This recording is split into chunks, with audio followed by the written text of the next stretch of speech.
La deuxième méthode de construction, en fait, elle est basée sur l'utilisation du compas. Vous allez prendre avec votre compas un écart au hasard.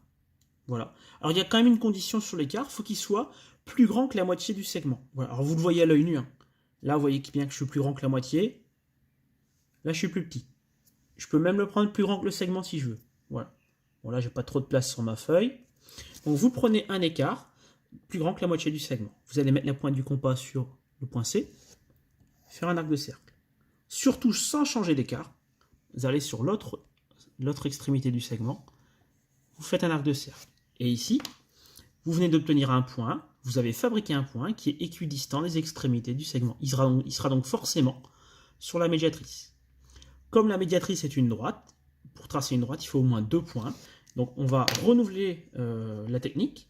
Donc je reprends un écart, voilà, au pif, plus grand que la moitié du segment.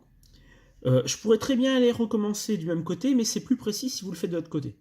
Voilà. Donc ici, arc de cercle, sans changer, je mets le point du compas sur le point D, arc de cercle. Vous obtenez le second point qui est sur la médiatrice du segment. Ensuite, sans trop réfléchir, vous prenez votre règle, vous tracez la droite qui passe par les 2 points, et vous codez. Ça passe, c'est perpendiculaire, et ça passe au milieu. Voilà. L'avantage de cette méthode, rapide, précis, voilà, faut apprendre à le faire comme ça. Alors, du coup,